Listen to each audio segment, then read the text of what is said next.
All right, this is section 5.2, confidence intervals on a proportion. So things we're going to talk about today, confidence intervals. We're going to have the general formula.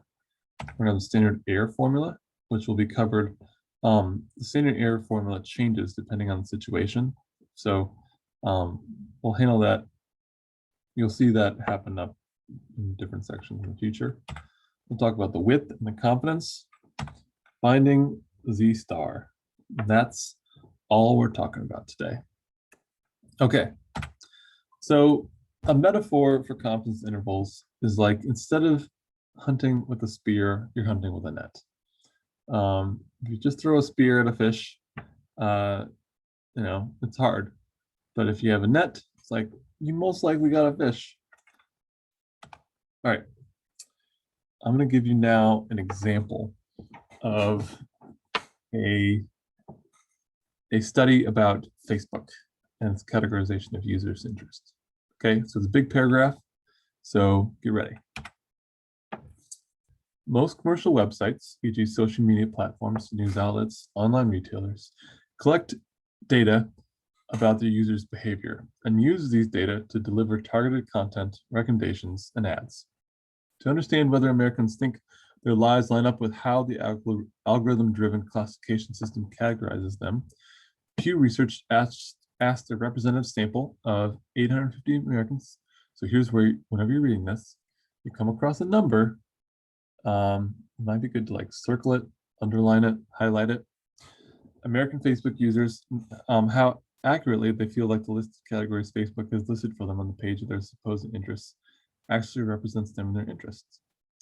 67%, another number, of the respondents said that the listed categories were accurate. Estimate the true proportion of American Facebook users who think the Facebook categorizes their interests accurately. Okay, so this is a stats class, which means I'm going to try to give you things that relate to the real world, but the best way to handle things like this is when you read it, look for the numbers and try to figure out which number is that. So in this case here, that's from Pew Interest, by the way.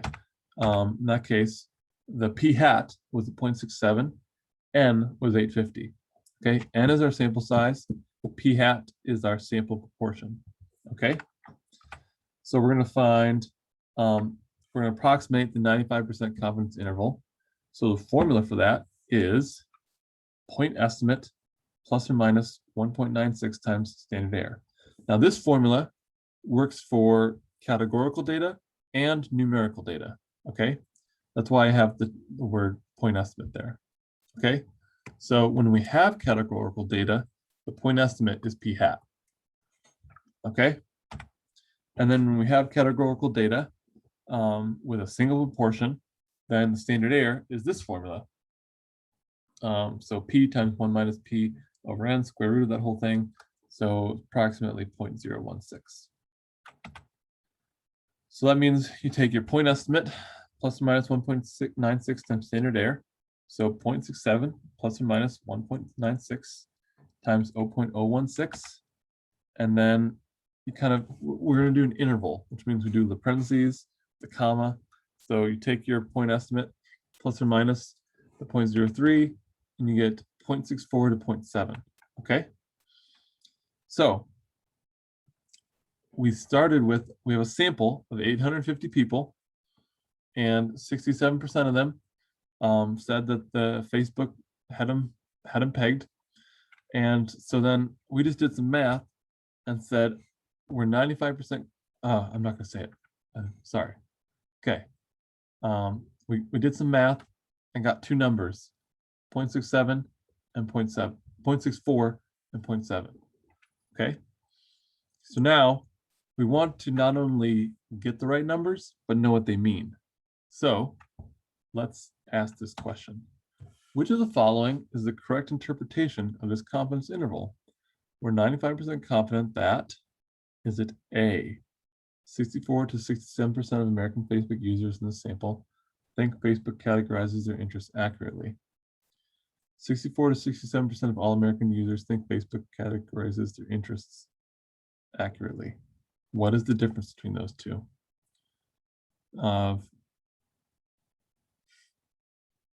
So instead of, it's of all users.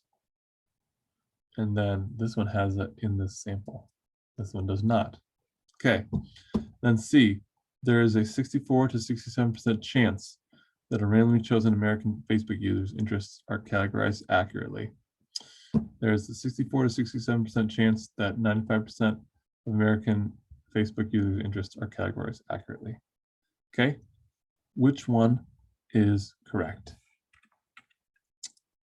All right, come up with your answer. I'm going to give you the answer in 3, 2, 1. The correct answer was B. It's because we are talking about all Americans. The sample is, you already computed it. It was the 66. Yeah. Okay. So, and then these ones are definitely bad. All right. We're trying to figure out where the actual proportion might be. And so of all Americans, population parameter. Okay. So you could also do this for numerical data. So like I said earlier, this point estimate formula, if you have numerical data, then instead of having a proportion, you have an average. So you just put the average in there for point estimate and it still works. Okay. What are the conditions that need to be met? All right, conditions are independence. They must be independent, which means you got to have random sample assignment. And if you're sampling without replacement, N has to be less than 10% of the population, which, if you don't remember why that's true, go back to section 3.3. All right. And then for numerical data, you want N greater than or equal to 30, and it should not be extremely skewed. Okay, so make a histogram and see if it looks really, really skewed. So remember the central limit theorem? We talked about that earlier. So this is the central limit theorem for numerical data. Okay, so when you have a categorical data, you check the other conditions. When you have numerical data, you check these conditions. Okay, independence was the same for both of them. The sample size is different for categorical data and numerical data. Remember, for categorical data, we had the success failure condition, at least 10 successes, at least 10 failures. Here, N is greater than or equal to 30 and not skewed. Okay, and then we can discuss working with less than 30 in the next chapter. Okay, suppose we took many samples and built a confidence interval for each sample using the equation point estimate plus minus 1.96 times standard error. Then about 95% of those intervals will contain the true population proportion. Okay, so width of an interval, if we want to be more certain, by the way, this relates to a future lab question. Okay, so put a little note on that. Width of an interval, we want to be more certain that we capture the population parameter. So increase our confidence level, we should use a wider interval or a smaller interval. Okay, common sense says a wider interval. Can you see any drawbacks to using a wider interval? Here's a little Garfield cartoon to explain that. So if the weatherman says the high temperature will be between 40 below and 200 above tomorrow, he's always right, but not useful. So deciding on how wide to make your interval is balancing your accuracy and your usefulness. And they go like this, okay? So if you want to be 95% accurate, then you're going to be like this much useful. If you want to be 99% accurate, your interval gets wider, and so it's less useful. If you want to be 80% accurate, your interval gets smaller. It's more useful. So it's all about picking which is best, and 95% is the most common accuracy for these sorts of things. Okay. Now, changing the confidence level. We don't have to go for 95%. We could do other percentages. So when we do this formula here,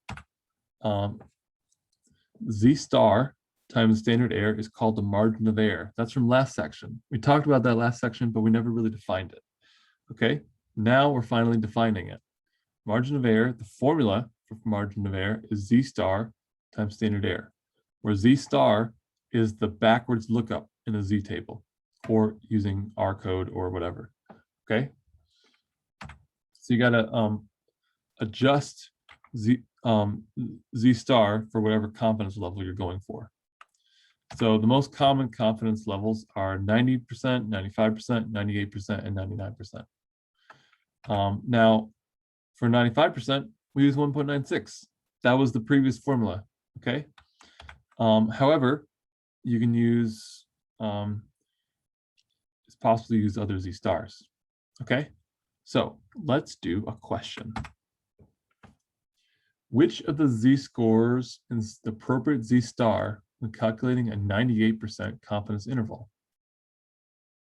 Okay, I want you to pause. I want you to go to page, what is it, 410? I want you to go to page 410 and 411, and I want you to find what Z score would go for, would be the edges of the 98% confidence interval. Pausing. All right, I'm going to answer it. 3, 2, 1. Correct answer is 2.33. Okay, so the middle 98% means you've got 1% on each side.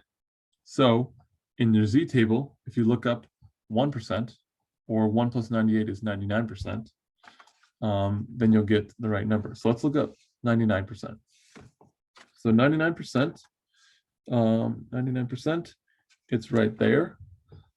Okay, you can look it up in your own textbook, and it corresponds to 2.33. Yeah. So, interpreting confidence intervals. Confidence intervals are always about the population. So they're not about the sample, they're about the population. They're not probability statements. They're statements about, so when you say like percentages in there, it's about the true proportion. It's not like we're 30% confident or whatever. Okay, they're only about population parameters, not individual observations. Okay, and they're only reliable if the sample statistic they're based on is an unbiased estimator. Okay, so if you, when you were sampling, if you were doing any sort of biased sampling, you didn't get very good feedback, or you didn't get a good response rate, or you only asked your friends instead of doing a random sample, then it's no good. You can do the math all you want and you won't get the right answer. Okay? All right, that completes this section.